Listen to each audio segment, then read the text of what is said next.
ఇది ఏ కూటం అండి ఇది అమ్మా? కుటుంబ ఆశీర్వాద కూడిక. అంటే కుటుంబ ఆశీర్వాద కూడిక అంటే మరి కుటుంబస్తులు అందరూ కూడా ఎక్కడ ఉండాలి చెప్పండి? దీని పేరేంటి చెప్పండి? కుటుంబ. ఏదేమైనా ఈ రాత్రి దేవుని చిత్తములో దేవుని ఏర్పాట్లో ఉన్న బిడ్డలందరూ కూడా ఉండటం ఎంతో సంతోషం, ఎంతో ఆశీర్వాదం. 2 సమూయేలు గ్రంథం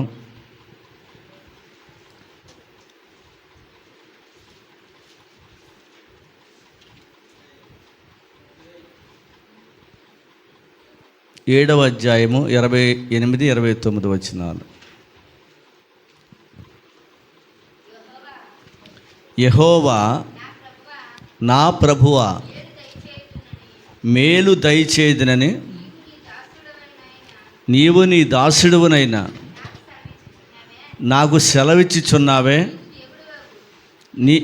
నీవు దేవుడవు గనుక. అదండి సంగతి. ఆయన గ్రహించింది ఏంటి చెప్పండి? నీవు దేవుడవు గనుక. రైట్. ఎవరి మాట సత్యం కాదు మనకి. ఎవరి మాట సత్యం అండి? దేవుని మాట సత్యం. ఆయన మాట ఇచ్చారంటే నెరవేర్చే దేవుడు. ఆయన మాట ఇచ్చారంటే ఈ దేవుడు చెప్పండి. చిన్న ప్రార్థన చేసుకుందాం. పరిశుద్ధుడైన ప్రభువా, సకల ఆశీర్వాదములకు కారణభూతుడా మా ప్రియ పరలోకపు తండ్రి, మీ పవిత్రమైన గణనామాన్ని బట్టి వందనాలు చెల్లిస్తున్నాము స్వామి. ఈ గ్రామములో అద్భుతమైన దైవజనులు మీచే ఏర్పాటు చేయబడి పిలుపునందుకుండి దేవా, సమస్తమును కూడా తండ్రి విడిచిపెట్టి దేవుని సేవే, దేవుని పరిచర్యే అని ప్రభువా మంచి తీర్మానం చేసుకోండి. దైవజనులు డేవిడ్ అయ్య గారు, అమ్మగారు, బిడ్డలు తండ్రి, వారికి మీరు అప్పగించిన పరిచర్యను వారెంతో అద్భుతంగా నాయన నడిపిస్తూ ఆత్మల పట్ల మంచి భారం కలిగి జరిగిస్తూ ఇక్కడ మంచి దేవాలయము, సంఘాన్ని మీరు ఏర్పాటు చేశారు తండ్రి. దేవ, ఈ పరిచర్యను అంచెలంచెలుగా దీవించబోతున్నారు రాజా, కృపచూపోతున్నారు తండ్రి. ఈ రాత్రి ఈ కుటుంబ ఆశీర్వాద కూడిక విషయమై వచ్చిన బిడ్డలందరినీ దీవించండి తండ్రి. ప్రభువాని స్తోత్రములు. యేసయ్యా, మనుషులు మాట్లాడు ద్వారా మనుషులు రక్షించబడరు, దీవించబడరు తండ్రి. నీ మాట సత్యం, నీ మాట గొప్పది నాయన. మీరే మా అందరితోటి సూటిగా తేటగా మాట్లాడమని అపోస్తలుడైన పౌలు బోధిస్తుండగా లూదియారు తెరవబడినట్టుగా, గొప్ప కార్యం జరిగినట్టుగా మీరు సహాయం దయచేయమని తండ్రి యేసుక్రీస్తు నామం పేరట అడుగుచున్నాం పరమ తండ్రి. ఆమేన్.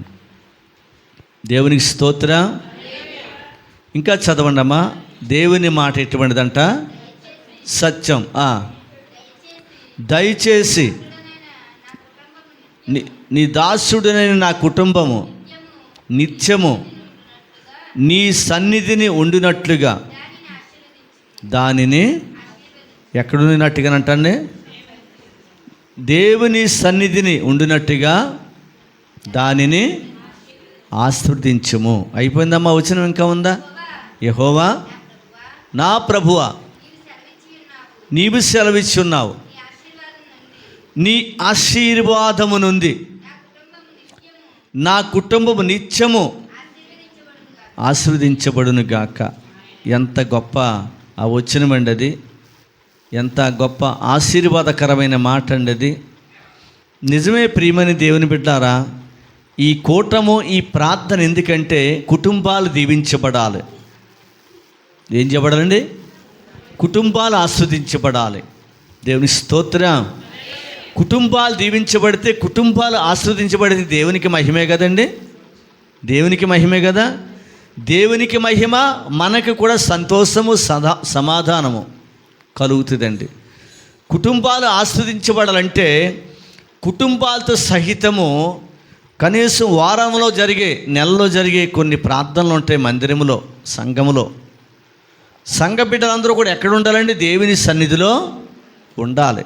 చిన్నపిల్లలు మొదలుకొని పెద్దవారి వరకు మన కుటుంబాలు దీవించబడాలంటే, కుటుంబాలు ఆస్వాదించబడాలంటే, చూడండి, భవిష్యత్తు ఉన్నతమైన రీతిలో ప్రభువు నడిపించాలంటే ఎక్కడ ఉండాలో మన కుటుంబాలు దేవుని సన్నిధిలో ఉండాలండి. దేవుని స్తోత్రం. ఈ రాత్రి ఏంటంటే నమ్మకం. ఈ రాత్రి మనం చూడండి నేర్చుకుపోయే వాక్యము, దేవుడు మాట్లాడబోయేది చెప్పండి, నమ్మకం. నమ్మకము కలిగిన వారిగా ఉన్నప్పుడు మనం ఎక్కడ ఉండటానికి తీర్మానం చేసుకుంటాం చెప్పండి, దేవుని సన్నిధిలో. దేవుని స్తోత్రం. చూడండి, యోబు గ్రంథము 8వ అధ్యాయము 5 నుంచి 7 వచనాల వరకు కూడా అక్కడ యోబు భక్తుని యొక్క వాక్యములు రాసి ఉందండి. చూడండి, నీవు జాగ్రత్తగా ఎక్కడ ఎదగాలి? ప్రభు సన్నిధిలో ఎదగాలి. నువ్వు జాగ్రత్తగా దేవుని ఎదికిని ఎడల, సర్వశక్తుడగు దేవుని బ్రతిమాలుకుని ఎడల, నీవు పవిత్రుడివై యథార్థవంతుడివైన ఎడల నిశ్చయముగా ఆయన నీ యందు శ్రద్ధ నిలిపి నీ నీతికి తగినట్టుగా నీ నివాస స్థలమును వర్ధిల్ల చెయ్యును. అప్పుడు నీ స్థితి మొదట కొద్దిగా నుండినను తుదను నీవు మహాభివృద్ధి నొందెదవు. దేవుని స్తోత్రం చెప్తామండి. ఇక్కడ 4 విషయాలు కనపడుతున్నాయి. దేవుడు మన యందు ఏమి నిలపాలంటేనే, శ్రద్ధ నిలపాలంటే 4 విషయాలు కనపడుతున్నాయండి. ఎందుకంటే దేవుడు నమ్ముకుండి ప్రభుని కలిగి అశ్రద్ధగా మాత్రం ఉండకూడదండి. ఏముండకూడదు చెప్పండి? రక్షణ పొందుకుంటారు, సంఘములో చేర్చబడతారు, కొంతకాలం బాగానే ఉంటారండి. తర్వాత ఏం జరుగుతుందంటే అశ్రద్ధ అనేది ఏర్పడుతుందండి. అశ్రద్ధ ఎప్పుడు వస్తుందంటే సహవాసానికి మానేసినప్పుడు, సహవాసం లేనప్పుడు, సహవాసాన్ని మానుకున్నప్పుడు అప్పుడు ఏమొస్తుంది చెప్పండి? అశ్రద్ధ వస్తుందండి. అశ్రద్ధ ద్వారా ఆశీర్వాదానికి బదులు, అశ్రద్ధ ద్వారా సమాధానానికి బదులు, అశ్రద్ధ ద్వారా దీవెనికి బదులు ఏముండదంటే ఆ కుటుంబాలలో గలిబిలి, శాంతి సమాధానం లేకపోవటం, ఏది చేసినా ఫలభరితంగా లేకపోవటం జరుగుతూ ఉంటుందండి. దేవుని స్తోత్రం. కానీ దేవుణ్ణి ఎలాగ ఎదకాలంటండి? జాగ్రత్తగా వెదకాలండి. ఎందుకంటే సర్వశక్తి గల దేవుడండి ఆయన. ఏ దేవుడు చెప్పండి? శక్తి వేరు, సర్వశక్తి వేరు. ఎందుకంటే సర్వశక్తి కలిగిన దేవుడు. శక్తి అనేది ఈ స్థలం నుంచి మరొక స్థలానికి కదిలి వెళ్ళాలి, అవునా కదా? సర్వశక్తిమంతుడు అనగా ప్రపంచమంతా కూడా, లోకమంతా కూడా ఉండే దేవుడు. దేవుని స్తోత్రం. పరిశుద్ధ గ్రంథములో అనేక వచనాలు ఉన్నాయండి. యేసుక్రీస్తు ప్రభువారు చూడండి పునరుద్ధానుడై తిరిగి లేచిన తర్వాత ఒక్కసారిగా ఒకే టైంలో ఎంతమంది కనిపించారండి? 500 మందికి ఒకేసారి ఏం చేయబడ్డారైనా కనిపించారండి, ఒకే సమయం ఒకే టైంలో. అందుకుండి ఆయన పేరు ఏం పేరు చెప్పండి? సర్వశక్తిమంతుడు. ఏం పేరు అమ్మాయినా? ఎందుకంటే నీవు దేవుని జాగ్రత్తగా వెతకాలి. తర్వాత సర్వశక్తిని దేవుడిని ఏం చేయాలి చెప్పండి? బ్రతిమాలుకోవాలి. మనం ఎవరిని బ్రతిమాలుతాం చెప్పండి? హాస్పిటల్కి వెళ్తే ఎవరిని బ్రతిమాలుతాం? కాదండి, దేవుని స్తోత్రం చెప్తామండి. గ్రామంలో ఎవరిని బ్రతిమాలుతాం? ఏదైనా అవసరమైనప్పుడు మనకే ఏమండి? అధికారులను కదండి. ఇవన్నీ మనకి అర్థమవుతాయి, కానీ ఈ దేవుని బ్రతిమాలుకుంటూ మనకి సరిగా అర్థం కాదండి. దేవుని బ్రతిమాలుకుంటూ సరిగా అర్థం కాదండి. దేవుని స్తోత్రం, దేవుని స్తోత్రం. ఎందుకంటే సామెతల గ్రంథములో ఉంది కదండి. సామెతల గ్రంథము 22వ అధ్యాయము చూడండి, 10వ అధ్యాయము, సామెతల గ్రంథం 10వ అధ్యాయం 22వ వచనమండి. యెహోవా ఆశీర్వాదము ఐశ్వర్యమునిచ్చును, నరుల కష్టము చేత ఆ ఆశీర్వాదము అమ్మా ఎక్కువ కాదు. చూడండి, యెహోవా ఆశీర్వాదము ఏమిచ్చినట?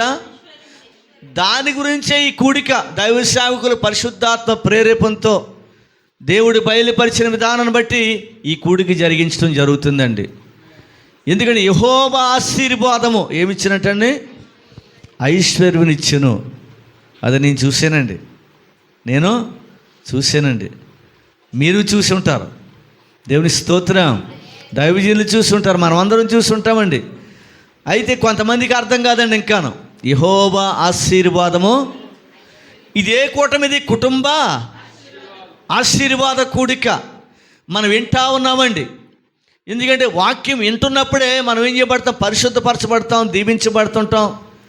ప్రతి సమస్య కూడా తొలగిపోతూ ఉంటుందండి. దేవుని స్తోత్రం కలుగును గాక.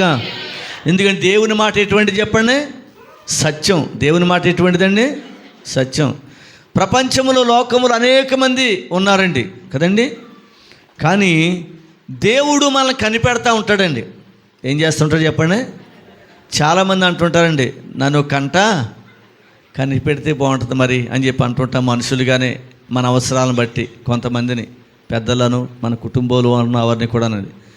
అందుకనే 101వ కీర్తన 6వ వచనంలో, 101వ కీర్తన 6వ వచనంలో ఇక్కడ ఒక మాట రాయబడి ఉందండి పరిశుద్ధ లేఖనములో. నా యొద్ద నివసించినట్లు దేశములో నమ్మకస్తులైన వారిని నేను కనిపెట్టుచున్నాను. చూసారా చాలమ్మా. నా యొద్ద నివసించినట్లు దేశములో ఎవరినంటమ్మా, నమ్మకస్తులైన వారిని. చూసారా ఏం చేస్తున్నానంటండి, కనిపెట్టుచున్నాను. దేవుని స్తోత్రం, దేవుని స్తోత్రం. చూడండి, మన కుటుంబాలను కనిపెట్టాలి దేవుడు, మనల్ని కనిపెట్టాలి దేవుడు, మన పట్ల కార్యాలు జరిగించాలి దేవుడు. అయితే నీవు ఎలాగుండాలి, మనం ఎలాగుండాలి చెప్పండి. అందరం దేవుడు నమ్ముకుంటాం, మంచిదే, కానీ దేవుడు మనల్నే నమ్మాలి. అదండి, ప్రతి ఒక్కరు కూడా ఎవరు నమ్ముకుంటారు చెప్పండి. నేను దేవుడు నమ్ముకున్నాను, నేను దేవుడు నమ్ముకున్నామని చెప్పి అంటూ ఉంటారు. కానీ మనల్ని ఎవరు నమ్మాలి చెప్పండి, దేవుడు నమ్మాలండి. అప్పుడే ఆయనకి మనకే ఏం పెరుగుతుందండి, రిలేషను, సహవాసం పెరుగుతుందండి. దేవుని స్తోత్రం చెప్తామండి, దేవుని స్తోత్రం. అయితే ఇక్కడ చూడండి, నెహెమ్యా గ్రంథము 9వ అధ్యాయము 7-8 వచనాల్లో ఒక వ్యక్తి గురించి రాస్తుందండి. ఆయన పేరు అబ్రహాము. ఆయన పేరు ఏం పేరండి, అబ్రహాము. 9వ అధ్యాయం 7-8 వచనాలు. 9వ అధ్యాయము 7-8 వచనాలు. అబ్రహాము నమ్మకమును బట్టి దేవుడు ఆయనకి ఏమిచ్చారండి, కొన్ని దేశములనే స్వాచ్ఛముగా దేవుడు ఆయనకి వాగ్దానం చేశాడు. 9వ అధ్యాయము 7-8 వచనం. యెహోవా అబ్రహాము ఏర్పాటు, ఆదికాండము 12వ అధ్యాయము 1-4 వచనాలండి.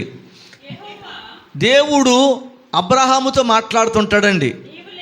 యెహోవా నీవు లేచి నీ దేశము నుండి, నీ బంధువుల వద్ద నుండి, నీ తండ్రి ఇంటి నుండి బయలుదేరి నేను నీకు చూపించు దేశమునకు వెళ్ళుము. నిన్ను గొప్ప జనముగా చేసి నిన్ను ఆశీర్వదించి నీ నామమును గొప్ప చేయుదును. నీవు ఆశీర్వాదముగా నుందువు. నిన్ను ఆశీర్వదించు వారిని ఆశీర్వదించెదను, నిన్ను దూషించు వారిని నీ శపించెదను. భూమి యొక్క సమస్త వంశములు నీయందు ఆశీర్వదించబడును. అబ్రహాముతో అనగా యెహోవా అతనితో చెప్పిన ప్రకారము అబ్రహాము వెళ్ళెను. లోతు అతనితో కూడా వెళ్ళెను. అబ్రహాము చాలు. దేవుడు అబ్రహాముతో మాట్లాడినప్పుడు అబ్రహాముకు వయసు ఎంత అండి, 75 సంవత్సరాలండి. దేవుని స్తోత్రం. అంటే పెద్ద వయసే చిన్న వయసా, పెద్ద వయసే, వయసు అయిపోతుందండి. కానీ అన్ని సంవత్సరాలు కూడా ప్రభుని కలిగి ఉన్నాడు, దేవుని కలిగి ఉన్నాడు, సృష్టికర్తని కలిగి ఉన్నాడు. కానీ దేవుని మాట శిరస వంచి పాటించే వ్యక్తి అండి. ఎవరండి? అప్పుడు ఆ జనరేషను, ఇప్పుడు ఈ జనరేషను. అబ్రహాము స్తుతించిన దేవుడు, అబ్రహాము నమ్మిన దేవుడు, అబ్రహాము ఆరాధించిన దేవుడు, అదే దేవుని మనం కలిగి ఉన్నాం. అదే దేవుడిని మనం కలిగి ఉన్నాం. దేవుని స్తోత్రం. చూడండి, అబ్రహాముని దేవుడు ఏం చేయమన్నాడండి? 3 విషయాలు మాట్లాడాడు. ఒకటే ఏమన్నాడండి? నీ యొక్క దేశమును విడిచి, రెండవది బంధువులు విడిచి, మూడవది దేవుని స్తోత్రం. అంటే మనల్ని విడిచిపెట్టి ఎక్కడికి వెళ్ళిపోమంటలేదండి. మనం ఉన్న ప్రాంతంలోనే ఉండాలి, మనం ఉన్న ప్రాంతంలోనే ఉండొచ్చు. కానీ ఈ 3 విషయాల్లో కూడా ఏం కలిగిన వారు ఉండాలి? ప్రభుని కలిగి ప్రత్యేకించబడిన వారంగా ఉండాలి. ఏం కలిగిన వారు ఉండాలి చెప్పండి? ప్రత్యేకించబడిన వారంగా ఉండాలండి. దేవుని స్తోత్రం. నీ దేశము నుండి ఉన్నది అంటే నీ గ్రామములో, నీ పట్టణములో, నిరుగుపొరు వారి మధ్యలో ఎలా ఉండే దేవుని కనపరిచే ఒక ప్రత్యేకమైన వ్యక్తిగా నీ ఉండాలి. రెండవదిగా నీ బంధువులు. దేవుని స్తోత్రం. కానీ బంధువులు కావాలి, అవసరమే, వారు వెళ్ళాలి, వాడు మన దగ్గరికి రావాలి, మనం వాళ్ళ దగ్గరికి వెళ్ళాలి. కానీ ఎలాగ ఉండాలి చెప్పండి? ప్రభువులో నువ్వు ఎటువంటి వ్యక్తిగా ఉండాలి? నువ్వు ఎక్కడికి వెళ్ళినా ప్రత్యేకమైన వ్యక్తిగా ఉండాలి, నమ్మకమైన వ్యక్తిగా ఉండాలి. నమ్మకం ఎక్కడ పోద్దంటే, ఎక్కడికైనా ఫంక్షన్కి వెళ్ళినప్పుడు, కార్యక్రమాలకు వెళ్ళినప్పుడు, లేకపోతే ఏదో వేరే ప్రదేశాలకు వెళ్ళినప్పుడు కొంతమందికి ఏమైపోద్ది చెప్పండి? నమ్మకం పోతూ ఉంటుందండి. నమ్మకం మాత్రం పోకూడదండి. అక్కడ మూడవది ఎవరంటండి? తండ్రి ఇంటి. అంటే తండ్రి ఇంటి అనగా కుటుంబాలు కొంతమంది ప్రభువుని నమ్ముకుంటారు, కొంతమంది ప్రభుని నమ్ముకోరండి. దేవుని స్తోత్రం. అయినా సరే ప్రత్యేకమైన వ్యక్తిగా నీవు ఉండాలి. దేవుని స్తోత్రం. ప్రభు మాట వినినప్పుడు, ఎందుకంటే ఆయన మాట సత్యం, ఆయన మాట యథార్థం. దేవుడు అబ్రహాముతో మాట్లాడినప్పుడు తన వయసు ఎంతండి? 75 సంవత్సరాలు. అయితే నీతో మాట్లాడి నిన్ను రక్షించినప్పుడు నీ వయసు ఎంత? నీ విధానం ఎంత? మన పరిస్థితి ఎంత? కానీ తొందరపడిపోకూడదు, కంగారు పడిపోకూడదు. కానీ ఇన్ని సంవత్సరాలు నేను దేవుణ్ణి కలిగి ఉన్నాను కదా, ఎటువంటి ఆశీర్వాదం లేదు, ఎటువంటి దీవెన లేదు నాకు అని చెప్పి ఆయన కంగారు పడ్డాడండి? కంగారు పడలేదండి. 18వ అధ్యాయంలోకి వచ్చినప్పుడు దేవుడు మాట్లాడాడు. ఎవరితోటండి? అబ్రహాముతోటి. వాగ్దానం చేశాడండి. వాగ్దానం చేసిన వాడు ఎటువంటి వాడంటే ఆయన నమ్మదగిన వాడండి. చూడండి, హెబ్రీ పత్రిక 11వ అధ్యాయం 8వ వచనం అండి.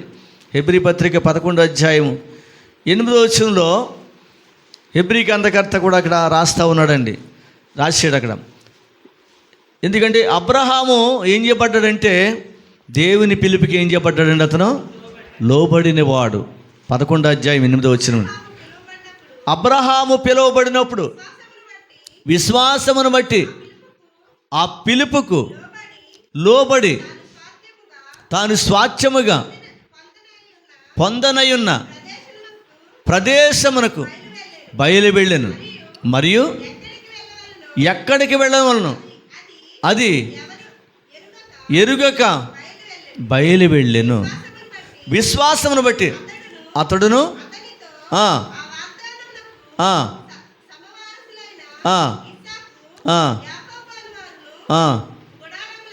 చాలండి. దేవుని స్తోత్రం చెప్తామండి. అబ్రహాం ఏం చేసాడంటే పిలుపునకి ఏం చేయబడ్డాడండి?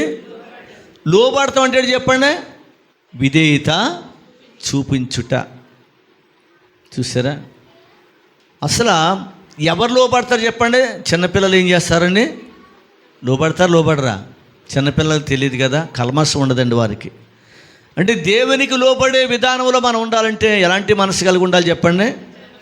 చంటి బిడ్డ మనసు కలిగిన వారంగా ఉండాలి. యేసుక్రీస్తు ప్రభువారు కొంతమంది పిల్లలను తీసుకొచ్చి వారు శిష్యులతో మాట్లాడుతున్నాడండి.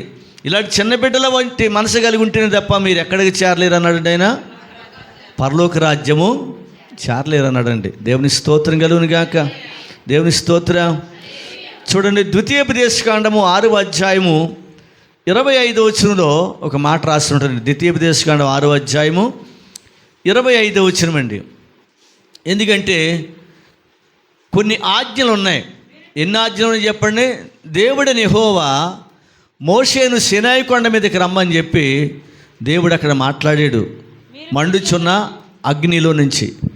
ఎందుకంటే కొన్ని ఆజ్ఞలు ఉన్నాయండి అక్కడ. చదవండి అమ్మా. మన దేవుడైన యెహోవా ఆజ్ఞాపించినట్లు ఆయన సన్నిధిని ఈ సమస్తమైన ఆజ్ఞలను అనుసరించి మనం నడుచుకున్నప్పుడు ఆమేన్. ఏం కలుగుద్దంట? ఏం చేస్తేనే? ఆజ్ఞ పాటిస్తేనే. ఏం పాటిస్తే చెప్పండి? దేవుని ఆజ్ఞ పాటిస్తే ఏం కలుగుతుంది చెప్పండి? నీతి అంటే మేలు కలుగును, దీవించబడదు, ఆశీర్వదించబడదు, కొరతలను కూడా ఏం చేయబడితే తీర్చబడు. నీతిమంతులు ఖర్జూర వృక్షములే మొవ్వు వేయుదురు అని ఉందండి పరిశుద్ధ గ్రంథంలో. ఎందుకంటే నీతి కలిగి ఉండటం, చూడండి, నీతి మన పట్ల, మన గృహంలో మన మీద నివాసం చేయటం అనగా దేవుని ఆజ్ఞ పాటిస్తే మనకేం కలుగుతుందంటండి?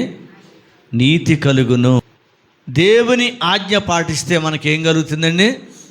చెప్పండి అమ్మా. నీతి కలుగును. చూడండి, నీతిమంతులు ఎలా దీవించబడతారంటే ఖర్జూరపు వృక్షము వలె ఏం చేయబడతారండి? ఎందుకంటే దేవుడు ఆశీర్వదించడం ప్రారంభించండి, ఎవరు ఆపలేరండి.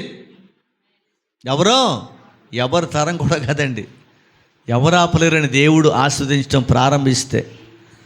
ఎందుకంటే యెహోవా ఆశీర్వాదం ఏమిచ్చునండి? ఐశ్వర్యమును ఇచ్చును. దేవుని స్తోత్రం. చూడండి, మనం దేవుని యందు ఏం కలిగిన వారు ఉండాలి? నమ్మకము కలిగిన వారు ఉండాలి. అబ్రహాం ఎటువంటి వాడిని? దేవుని యందు నమ్మకమైన వ్యక్తి అండి. ఎటువంటి వ్యక్తి చెప్పండి? చూడండి, ఇంకొక వ్యక్తిని మనం చూద్దాం. 2వ దినవృత్తాంతముల గ్రంథము 31వ అధ్యాయము 20-21 వచనాలండి. 2వ దినవృత్తాంతముల గ్రంథము 31వ అధ్యాయము 20-21 వచనాలు. అక్కడ ఒక ఆయన కనపడతారు, ఆయన పేరు హిజ్కియా. ఏం పేరండి? హిజ్కియా. హిజ్కియా యోధా దేశం అంతటను ఇలాగున జరిగించి తన దేవుడిని యెహోవా దృష్టికి అనుకూలముగాను యథార్థముగాను నమ్మకముగాను పని చేయించు వచ్చాను. తన దేవుని ఆశ్రయించుటకై దేవుని మందిర సేవ విషయమందేమి, ధర్మశాస్త్ర విషయమందేమి, ధర్మమంతటి విషయమందేమి, తను ఆరంభించిన ప్రతి పని అతడు హృదయపూర్వకంగా జరిగించి వర్ధిల్లెను. దేవుని స్తోత్రం, దేవుని స్తోత్రం. అబ్రహాము నమ్మకం కలిగి ఉన్నారు. ఇక్కడ ఇంకొక ఆయన పేరేటండి? హిజ్కియా. నమ్మకమైన రీతిలో దేవుని పరిచర్య చేయడం, దేవుని పని చేయటం, దేవుని పని ప్రారంభించడంలో కొంతమంది ప్రారంభిస్తారు, తీర్మానం చేసుకుంటారు, మధ్యలో వదిలేస్తారండి. న్యూ ఇయర్ వస్తుంది కదా, నూతన సంవత్సరం. ప్రభువా, గత సంవత్సరం అంతా కూడా నేను ఎలాగో చేస్తాను, ఏ విధంగా చేయలేకపోయినాయా నీ పరిచర్య, నీ కార్యాలు. నేను ఈ సంవత్సరం ప్రతి విషయం కూడా నేను ఎలాగుంటానో మొదటగానే నేను నీకు తీర్మానం చేసుకోండి, నీలో ఎదుగుతానయ్యా.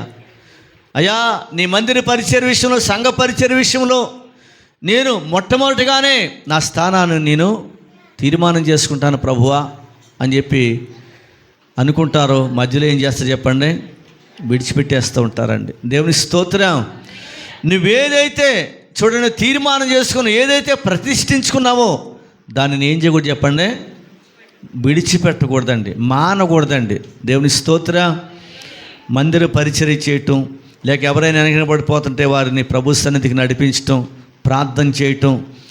చూడండి, సంఘానికి ఒక రకమైన ఆశీర్వాదకరమైన వ్యక్తులుగా మనం ఉన్నప్పుడు చూడండి, మన దేవుడు ఏం చేస్తాడు చెప్పండి?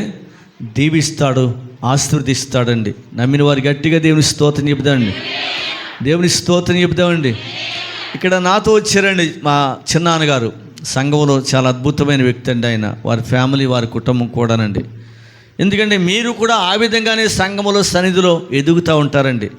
మనమందరూ కూడా ప్రభు దృష్టిలో ఆయన పనిలో, ఆయన కార్యాలు ఎదుగుతున్నప్పుడు ప్రారంభించిన పనిని, ఏ పని అంటే మందిర పని, దేవుని యొక్క సేవా కార్యక్రమాలు. ఎందుకంటే మనం అలా చేస్తున్నప్పుడు మన జీవితాలు, మన కుటుంబాలు ఏం చేయబడతాయి అన్నది అక్కడ వర్ధిల్లును. ఏమేలని చెప్పండి? వర్ధిల్లును. చూడండి, హిజ్కియా కాలంలో కూడా ఏం చేయబడ్డాడు చెప్పండి? అతను వర్ధిల్లాడండి. దేవుని స్తోత్రం. దేనిని బట్టి? నమ్మకముగా మందిర పని, సేవా పని, పరిచర్య పని దేవుడు అతను చేశాడు కాబట్టి దేవుడు అతను ఏం చేసి చెప్పండి? వర్ధిల్లింపజేసాడండి. దేవుని స్తోత్రం చెప్తామండి, దేవుని స్తోత్రం. చూడండి, లూకాసు వార్త 16వ అధ్యాయము 10వ వచనంలో చూడండి, దేవునికి మనం ఏ విధంగా ఉండాలంటే నమ్మకముగానే ఉండాలి. లూకాసు వార్త 16 అధ్యాయం 10వ వచనమండి. మిక్కిలి కొంచెములో నమ్మకముగా ఉండేవాడు ఎక్కువలోను నమ్మకముగా ఉండును. ప్రారంభంలో దేవుని నమ్ముకున్న దినాల్లో మనం ఏం కలిగిన వారు ఉంటాం చెప్పండి? చాలా దేవుడు ఆశీర్వదించేకొలది, దేవుడు దీవించేకొలది, దేవుడు మన అవసరాలు తీర్చేకొలది ఆ నమ్మకం ఏమైపోద్దండి? తగ్గిపోతూ ఉంటుందండి. ఆ నమ్మకం ఎప్పుడు తగ్గిపోకూడదండి. ఆ నమ్మకం కొంచెములో నమ్మకం ఉన్నప్పుడు ఎక్కువలోనూ కూడా ఏం కలిగిన వారికి ఉండాలి చెప్పండి? నమ్మకముగా ఉండాలండి. అప్పుడు దేవునికి ఇష్టమండి. ఎందుకంటే నమ్మకమైన వారు, నమ్మకస్తులైన వారిని దేవుడు ఏం చేస్తాడంటే కనిపెడతాడని కూడా వాక్యంలో రాసిందండి. దేవుని స్తోత్రం చెబుదామండి. మన యొక్క ఉద్యోగములో, మన వ్యాపారములో, లేక నీ యొక్క పరిస్థితుల్లో, నీ విధానములో అన్నింటిలో కూడా దేవుడు ఏం చేస్తాడు చెప్పండి? వర్ధలింపజేస్తూ ఉంటాడండి. ప్రారంభ దినాలు నమ్మకం కలిగిన వారిని ఉంటామండి. రాను రాను ఏమైపోద్ది చెప్పండి? ఆ నమ్మకము ఎలాగుంటే పోయిందేముంది, ఎలా నమ్ముకుంటే పోయిందేముంది, ఏ విధంగా ఉంటే పోయింది. చర్చికి వెళ్ళినా పర్లేదు, వెళ్ళకపోయినా పర్లేదు, దేవుని ఆజ్ఞ పాటించినా పర్లేదు, పాటించకపోయినా పర్లేదు, దేవుడికి ఇచ్చినా పర్వాలేదు, ఇవ్వకపోయినా పర్లేదు అనే రీతిలో వెళ్ళిపోతూ ఉంటారండి. అలాగ ఉండకూడదండి. కొంచెంలో నమ్మకం ఉన్నప్పుడు ఎక్కువలోనూ కూడా ఏం కలిగి ఉండాలి చెప్పండి? దేవునికి ఇష్టమైనది చెప్పండి? నమ్మకము. దేవుని స్తోత్రం కలుగునుగాక. దేవుని స్తోత్రం. చూడండి, ఇక్కడ మత్తయి సువార్త 25వ అధ్యాయంలో 15వ వచనంలో ఒక చక్కటి మాట రాసి ఉంటుంది. తలాంతుల గురించి ఉంటుందండి. అక్కడ మత్తయి సువార్త 25వ అధ్యాయం 15వ వచనం దేని గురించి రాసి ఉంటుందండి? తలాంతుల గురించి రాసి ఉంటుందండి. తలాంతుల నిమిత్తం ఏం కలిగిన వారు ఉండాలంటండి? చదువుతారన్నమాట. అతనికి 5 తలాంతులను, ఒకనికి 2, ఒకని 1, ఎవరి సామర్థ్యం చెప్పున వారికి ఇచ్చి వెంటనే దేశాంతరం పోయెను. 5 తలాంతులు తీసుకుని వాడు 5 తలాంతులు సంపాదించాను. అలాగే 2ను తీసుకుని వాడు 2 సంపాదించాను. అయితే 1 తలాంతు తీసుకున్నవాడు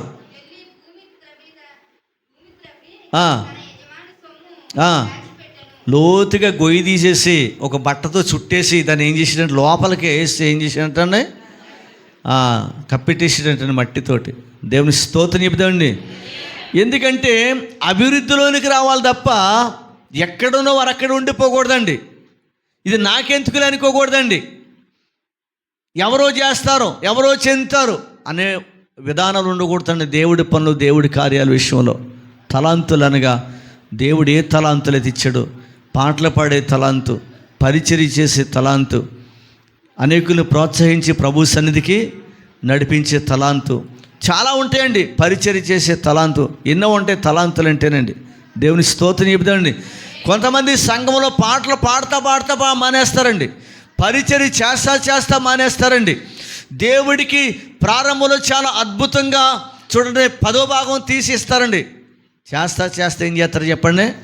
మరి దేవుడికి టెస్ట్ పెడతారో లేకపోతే వాళ్ళు టెస్ట్ చేసుకుంటారో నాకు తెలియదు, కానీ కొంతమంది ఏం చేస్తుంటారో చెప్పండి? మానేస్తూ ఉంటారండి. అలా చేయకూడదండి. దేవుని స్తోత్రం కలుగునుగాక. దేవుని స్తోత్రం. మరి ప్రభు నుండి ప్రియమైన దేవుని బిడ్డలారా, చూడండి 1 కొరింథీ పత్రిక 4వ అధ్యాయము 2వ వచనంలో, 1 కొరింథీ పత్రిక 4వ అధ్యాయం 2వ వచనం అండి. దేవుడు చూడండి నీకు ఇచ్చి దానిలో ఎలాగ ఉండాలంటే నమ్మకముగా ఉండాలి. దేవుడు మనకేదైతే ఇచ్చాడో, నీకేదైతే ఇచ్చాడో దానిలో ఎలాగ ఉండాలి చెప్పండి? నమ్మకముగా ఉండాలండి. చదవండి 1 కొరింథీ పత్రిక 4వ అధ్యాయం 2. అమ్మా, మరియు గృహ నిర్వాహకులలో ప్రతివాడును నమ్మకమైన వాడై ఆవశ్యకము. చూసారా? ఎందుకంటే దేవుని విషయంలో నమ్మకముగా ఉండటం ఎటువంటిగా ఉంటుందని చెప్పి రాయబడి ఉందండి. అక్కడ నమ్మకంగా ఉండటం ఆవశ్యకం. కానీ ఏ విధంగానే సరే ఏం కలిగిన వారు ఉండాలంట? ఏం కలిగిన వారు ఉండాలంట తల్లి? అమ్మ, నమ్మకం. ఎటువంటి వారు ఉండాలంట?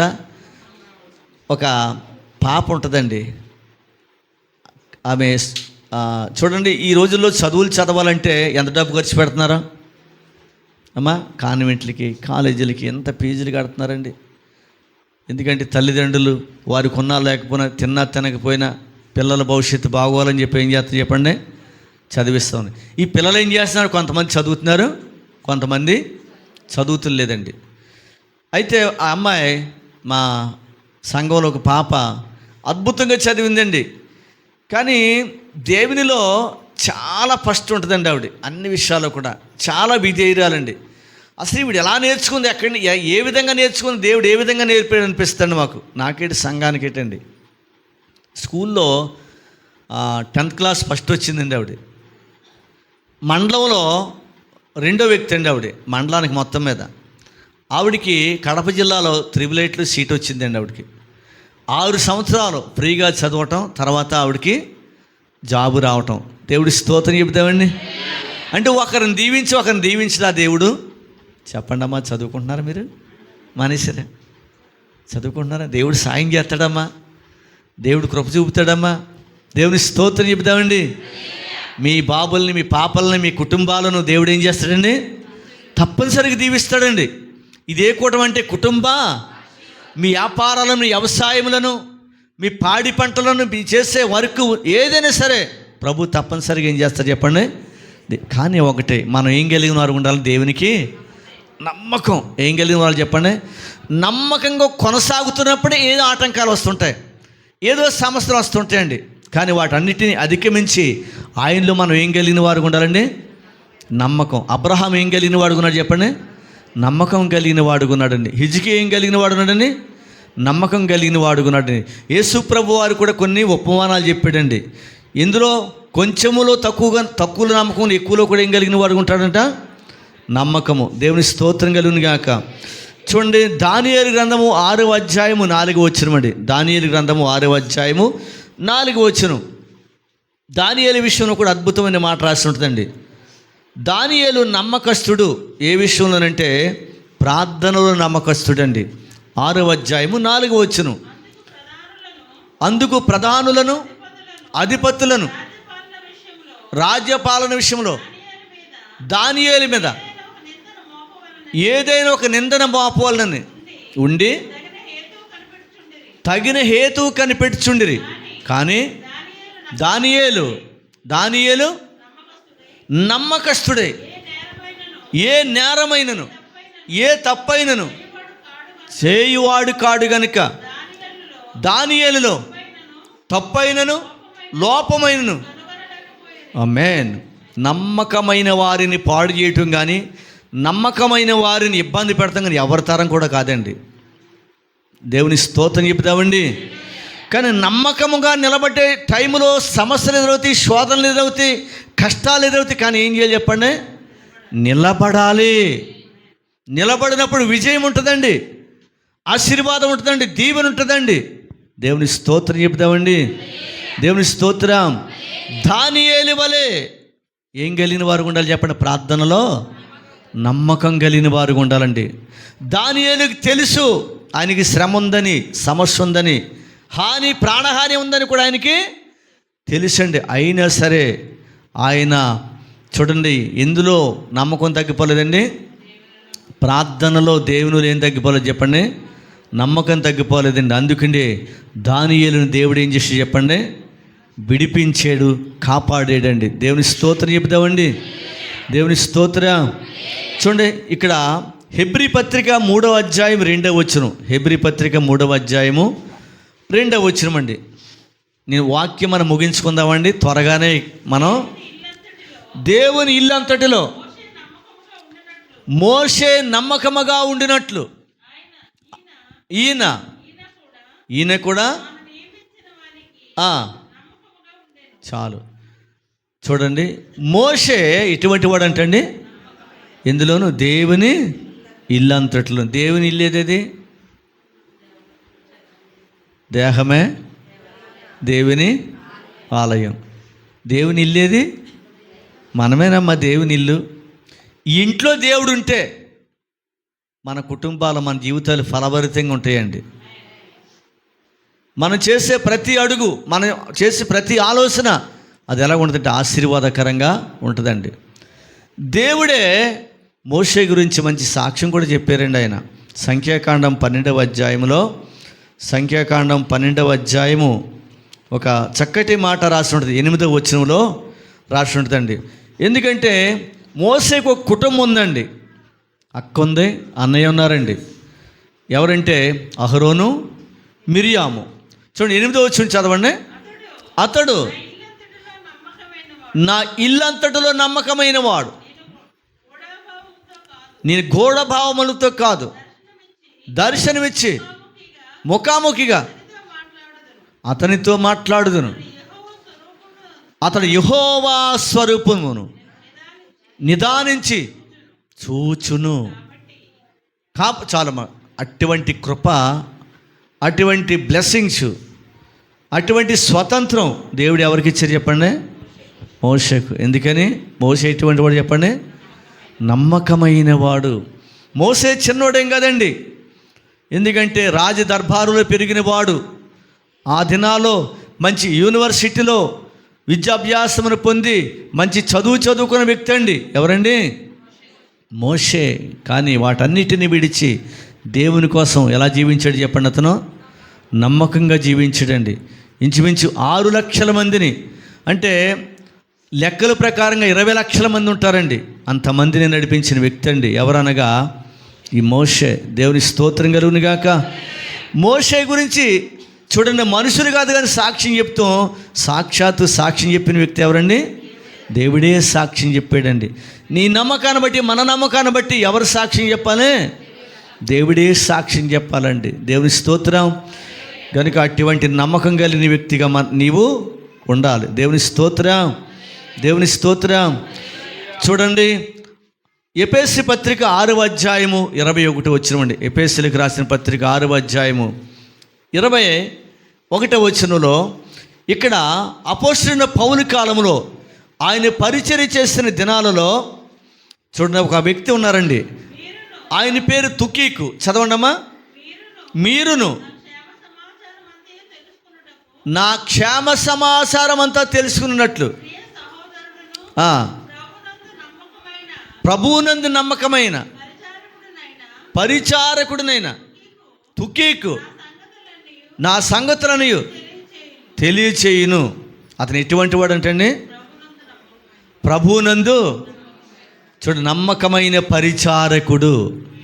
దేవుని మందిరములు, దేవుని దేవుని సంఘములు, దేవుని సహవాసములు ఎంతమంది పరిచారకులు ఉండి పరిచర్య చేయగలుగుతున్నారమ్మా మీరు?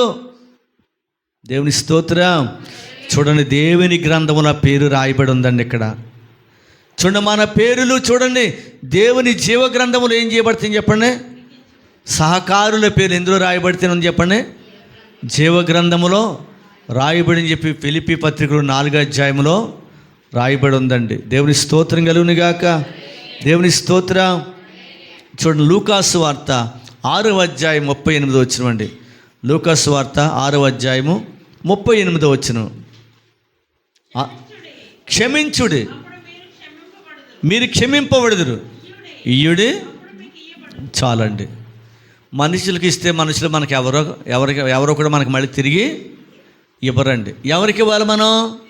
దేవుడికి. ఇయ్యుడి, మీకు ఇవ్వబడును. ఇది మంచి చక్కటి మాట అండి. ఈ కూటమి ఏ కూటం చెప్పండి? కుటుంబ ఆశీర్వాద కూటం. దేవుని స్తోత్రం. ఇక్కడ ఇయ్యుడి ఏమని చెప్పండి? మీకు. ఇది యేసయ్య చెప్పిన మాట అండి. మనుషులు చెప్పిన మాట మాత్రం కాదు, ఎవరు శిష్యులు చెప్పిన మాట కాదండి. అలాగే ఇక్కడ దేవుని వాక్యములో సామెతల గ్రంథం 11వ అధ్యాయము 25వ వచనం. సామెతల గ్రంథం 11వ అధ్యాయము 25వ వచనం అండి. 11:25 సామెతల గ్రంథం. నీళ్లు పోయేవానికి నీళ్లు పోయబడును అని ఉంటుందండి అక్కడ. ఔదార్యం పుష్టి నందును. అంటే ఇయ్యుడు ఇవ్వబడినంటే ఏ విధంగా పడితే ఆ విధంగానా? దేవుని స్తోత్రం. నీళ్లు పోసేవాడికి మళ్ళీ నీళ్ళు కాకపోతే ఏమొస్తాయి చెప్పండి? ఏమైనా ఉపయోగం ఉంటుందా? దేవుని స్తోత్రం చెబుతామండి. ఒక దైవ సేవకులు బోధించారండి, బంగారం ఇత్తువానికంట దేవుడు ఏమిస్తాడంటండి. మరి ఎంతమంది ఇత్తారా? నిజంగా అద్భుతం అండి. నేను చూశానండి. మా సంఘాల్లో, మా పరిచర్యలో ఎంత దీవించబడ్డారంటే చాలా ఆశ్చర్యం అండి. దేవుని స్తోత్రం చెబుతామండి. ఇయ్యుడే నీకు ఇయ్యబడును. దేవుని స్తోత్రం, దేవుని స్తోత్రం. చూడండి, ద్వితీయోపదేశకాండం 15 అధ్యాయము 10-11 వచ్చినాడు. ద్వితీయోపదేశకాండం 10-11 వచ్చినాలండి. 15 అధ్యాయం 15 అధ్యాయం. నీవు నిశ్చయముగా వానికి ఇయ్యవలను. ఆమేన్. నీవు నిశ్చయముగా వానికి మనసులో విసారపడకూడదు. ఇయ్యుడు నీకు ఇయ్యబడును. దేవుని స్తోత్రం. మంచి తీర్మానంతోటి, మంచి నిబంధనతోటి, మంచి ప్రతిష్టతోటి మనం ఇచ్చేది దేవునికి శ్రేష్టమైనది. ఏం చేయాలి చెప్పండి? ఇవ్వాలంటే మన కుటుంబాలు దీవించబడాలంటే ఆమె ఏం చెప్పండిరా, మన కుటుంబాలు ఆశీర్వదించబడాలంటేనే. దేవుని స్తోత్రం. చూడండి, మనం ఎవరి దగ్గర నుంచి ప్రారంభించాం? అబ్రహాం గారి దగ్గర నుంచి. మళ్ళీ అబ్రహాం గారితో మనం ఏం చేస్తాం చెప్పండి? వాక్యాన్ని మనం ముగించుకుంటాం. చూడండి, ఆదికాండము 14వ అధ్యాయము 18-20 వచ్చినారండి. అంటే నమ్మకం గురించి మనం వాక్యాన్ని చూసుకుంటా ఉన్నాం. మరియు షాలేము రాజైన మెల్కీషెదెకు రొట్టెను ద్రాక్షారసమును తీసుకుని వచ్చాను. అతడు సర్వోన్నతుడు, దేవునికి యాజకుడు. అప్పుడతడు అబ్రహామును ఆశీర్వదించి ఆకాశమునకు భూమికిని సృష్టికర్తను సర్వోన్నతుడైన దేవుని వలన అబ్రహాము ఆశీర్వదించబడునుగాకనియు నీ శత్రువులను నీ చేతికి అప్పగించిన సర్వోన్నతులకు దేవుడు స్తుతింపబడునుగాకనియు చెప్పాను. అప్పుడతడు అన్నిటిలో ఇతనికి 10వ వంతు ఇచ్చాను. దేవుని స్తోత్రం. ఆయనకి ఎవరు చెప్పలేదు. ఎవరికి? అబ్రహాము గారికి ఎవరు చెప్పలేదండి. దేవుని స్తోత్రం, దేవుని స్తోత్రం. ఎందుకంటే చాలా అద్భుతమైన దేవుని నడిపింపులో ఉన్నారండి ఆయన. కానీ ఇప్పుడు అనేక సందర్భాల్లో పరిశుద్ధాత్మ దేవుడు లేఖన భాగము ద్వారా, వాక్యము ద్వారా మనం చదువుతున్నప్పుడు అదే ప్రకారంగా ఎన్నోసార్లు దేవుడు నీకు ప్రేరేపణ కూడా ఇస్తుంటాడండి. ఆ ప్రేరేపణ ఏం చేస్తుంటావు చెప్పండి? అణిచివేసుకుంటూ ఉంటావండి. దేవుని స్తోత్రం. ఎందుకంటే ఒక వ్యక్తి ఉన్నాడండి, అపవాది. నువ్వు దీవించబడుతావు, నువ్వు ఆస్వాదించబడతావు, వాడికి ఇష్టం ఉండదండి. దేవుని స్తోత్రం. చూడండి, నెలకొక పర్యాయము లేదా వారానికి ఒకసారి మనకి ఏం జరుగుతుంది చెప్పండి? నెలకొకసారి ప్రభు బల్ల కార్యక్రమం జరుగుతుంది. ప్రభు బల్ల కార్యక్రమంలో చూడండి, 10వ భాగం అనేది ప్రతి ఒక్కరు కూడా కుటుంబాలు దీవించబడాలంటే 10వ భాగం ఎక్కడ చేర్చాలి? ఎందులో చేర్చాలి? ప్రభు బల్లలో చేర్చాలండి. దేవుని స్తోత్రం. ఎందుకంటే మన కుటుంబానికి ఆశీర్వాదం. ఎందుకంటే కుటుంబ ఆశీర్వాద కూడిక కదండి, కుటుంబ ఆశీర్వాద కూడిక. దేవుని స్తోత్రం కలుగునుగాక. అంటే దేవుని ఆజ్ఞ పాటిస్తే మనకేం కలుగుతుంది? నీతి కలుగును. ఆ ఒక్క మాట చూపించి నేను వాక్యాన్ని ముగిస్తాను రా. చూడండి, దేవుని వాక్యములో హెబ్రీ పత్రిక 7వ అధ్యాయము 5-6 వచనాలు. హెబ్రీ పత్రిక 7వ అధ్యాయము 5-6 వచనాలు. మరియు అమ్మా లేవి కుమారులలో నుండి యాజకత్వం పొందువారు తమ సహోదరులు అబ్రహాము గర్భవాసం నుండి పుట్టినను ధర్మశాస్త్రము చప్పున వారి యొద్ద అనగా ప్రజల యొద్ద 10వ వంతును పుచ్చుకొనుటకు ఆజ్ఞ పొంది ఉన్నారు. చాలు. దేవుని స్తోత్రం చెప్పండి. దేవుని ఆజ్ఞ పాటిస్తే ఏం కలుగుతుంది అనుకున్నా చెప్పండి అమ్మా? నీతి. అంటే 10వ భాగం దేవునికి ఇచ్చుట ఆజ్ఞ పాటించడమా కాదు చెప్పండి? ఉందా లేదా మాట అక్కడ? ఆజ్ఞ దేవుని స్తోత్రం చెప్తామండి. ఇది ఏ ఆజ్ఞ అంటే మనుషుల ఆజ్ఞ కాదండి. అలాగని చెప్పి సంఘబిడ్డలో 10వ భాగం తీసి చూడండి, దేవుని యొక్క వాక్య పరిచర్య చేసి సేవలు ఎదుగుతున్న దైవజనులు కూడా తీగిపోవటం కంటే అది కూడా కరెక్ట్ కాదు. దేవుని స్తోత్రం. అది మీకు చెప్పి మేము చేయకపోవడం కూడా అది కాదు. ఆశీర్వాదం పొందలేము, నీతి కలగదండి. దైవజనులకి మేము కూడా చేస్తామండి పని, మీరే కాకుండా. ఒకసారి దేవుడి స్తోత్రం, దేవుని స్తోత్రం. దేవుని ఆజ్ఞ పాటిస్తే మనకేం కలుగుతుంది? ఇది ఆజ్ఞ. 10వ భాగం దేవునికి ఇవ్వటం అనేది చెప్పండి. అది ఎవరు పాటించారంటే అబ్రహాము పాటించారు. దేవుని స్తోత్రం. ఇంకా కిందకి చదవండి అదే వాక్యం. హెబ్రీ పత్రిక. వారితో సంబంధించిన వంశావళి లేనివాడైన మెల్కీషెదెకు అబ్రహామునొద్ద 10వ వంతు పుచ్చుకొని వాగ్దానం పొందిన వారిని. ఆమేన్. ఇదేం కూటం? ఇది ఏ కూటం? కుటుంబ ఆశీర్వాదంతో ముగించుకుంటున్నాం మనం. దేవుని స్తోత్రం చెబుతామండి. అంటే వంశావళి లేనివాడు ఎవరైనా చెప్పండి. ఆయన ఎవరో? యేసయ్య అండి. ఎవరండి? పరిశుద్ధుడు, దేవాది దేవుడు. ఒకసారి దేవుని స్తోత్రం చెబుతామండి. దేవుని స్తోత్రం. దేవుడైన దేవునికి వంశం ఏమంటే చెప్పండి? సృష్టికర్త అండి. ఆయన పేరే సృష్టికర్త. దేవుని స్తోత్రం కలుగును గాక, దేవుని స్తోత్రం కలుగును గాక, దేవుని స్తోత్రం కలుగును గాక. అంటే ఈ లోక విధానము, ఈ లోకంలో జన్మించడంలో ఆయన కొన్ని మాటలు ఉంటాయి. ఎందుకంటే దావీదు యొక్క వంశములో పుట్టినవాడని చెప్పి. దేవుని స్తోత్రం కలుగును గాక, దేవుని స్తోత్రం.